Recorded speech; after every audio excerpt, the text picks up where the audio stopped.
Welcome to today's Explainer.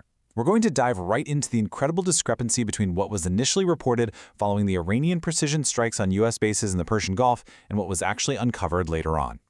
By looking at independent satellite analysis and on-the-ground testimonies, we're unpacking a story about the fog of war, high-resolution imagery, and the undeniable effectiveness of modern precision munitions against strategic military assets. Here's our quick roadmap for today. We'll start with the facts behind the initial censorship, then look at the concrete evidence from satellite imagery. From there, we'll focus heavily on the air defense radar damage and the massive fighter jet fleet losses, before finally looking at the human and financial toll. Let's get right into it. Section 1. The facts behind the censorship. Right after these strikes happened, getting a clear picture of what was going on was, well, nearly impossible. And as it turns out, that wasn't exactly an accident. Almost immediately, the U.S. government requested a 14-day satellite imagery blackout from major commercial providers like Planet Labs. The official reasoning was to keep this data away from hostile actors, but the real-world effect, the public was left completely in the dark about the actual scale of the damage. Because of that, a massive financial discrepancy quickly emerged. In early congressional hearings, Pentagon officials were estimating the operational cost somewhere around $11 to $25 billion. But when independent investigations from outlets like CNN and The Washington Post dug into it, they found a totally different story. When you actually factor in replacing the completely destroyed infrastructure, like command centers, hangars, and those advanced defense grids, the true cost skyrocketed to somewhere between $40 and $50 billion. And it wasn't just the financial numbers fluctuating either. The casualty data reported to the Defense Casualty Analysis System was shifting around too. At first, the total number of dead and injured was reported at 385. Then, during a ceasefire period, it slowly crept up to 428. And then, without any real public explanation, they revised the injured count down by 15 people, landing at 413. This whole lack of initial transparency is exactly what pushed independent researchers to go looking for the truth themselves.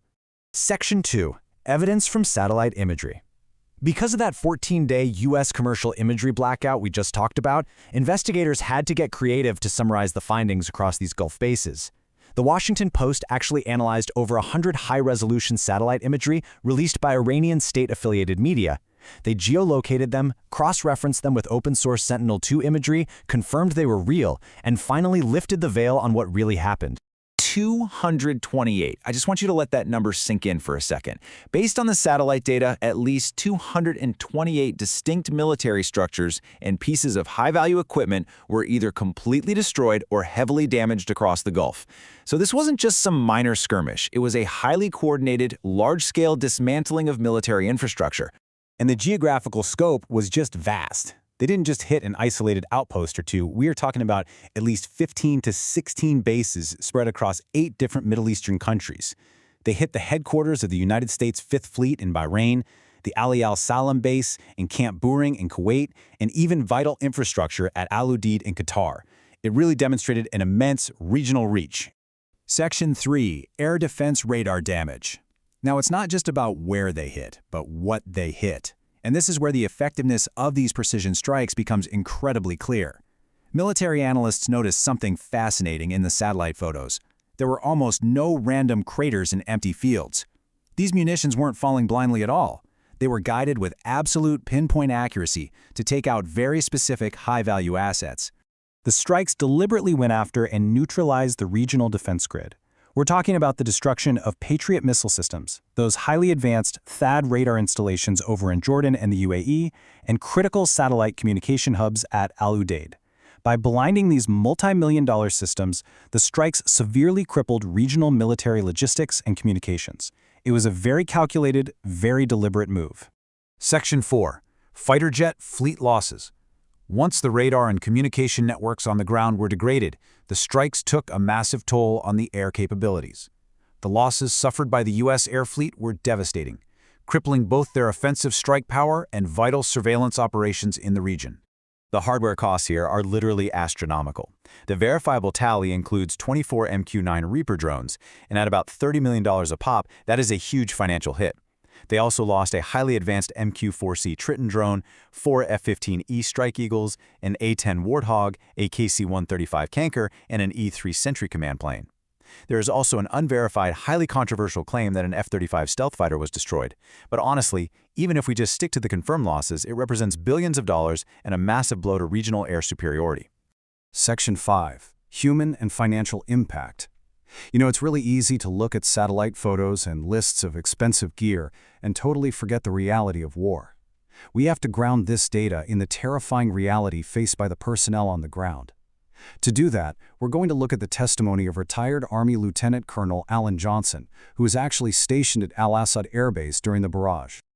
Take a look at this above-ground indirect fire shelter at Al-Assad. This is literally what soldiers like Lieutenant Colonel Johnson had to rely on for protection. Now, these shelters are designed to stop small arms fire, maybe some shrapnel or a mortar. They are absolutely not designed to withstand a direct hit from a ballistic missile carrying a 1,500-pound warhead. But this is exactly where troops had to huddle as the largest ballistic missile attack on U.S. forces in history rained down around them. The sheer percussive power they were up against is starkly visible right here. Just look at the size of this massive blast crater. It visually confirms exactly what the satellite data told us. These were immense, precise impacts. During the attack, missile number 6 hit just 60 feet away from where Lieutenant Colonel Johnson was sheltering. The percussive wave was so powerful it literally knocked him unconscious for the second time that night. So while the visible damage to the base was catastrophic, the invisible damage to the soldiers was profound. In his congressional testimony, Johnson laid out his diagnoses of traumatic brain injury, double vision, and severe PTSD. And even more tragically, he spoke about specialist Jason Quituga. Jason survived the physical blast but suffered severe TBI and depression and ultimately took his own life. Because these injuries didn't show up on standard brain scans, a lot of soldiers were just sent right back to duty, leaving their severe traumas completely undocumented and untreated. And the nightmare didn't end when the missiles stopped falling either. Soil samples taken from the blast craters revealed a really chilling secondary impact: detectable radioactive isotopes, heavy metals, and ammonium perchlorate, which is a highly toxic chemical used in missile propellant. Soldiers who were ordered to clean up the rubble were exposed to these toxins, leading to severe, lingering health issues like Graves' disease and thyroid paralysis. It's a toxic legacy that will follow these troops for the rest of their lives. Which brings us to the ultimate question we have to ask after reviewing all this evidence.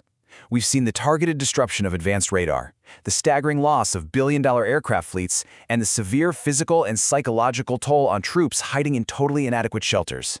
With the proven effectiveness of modern, precise ballistic munitions, are traditional static-based defense strategies now completely obsolete?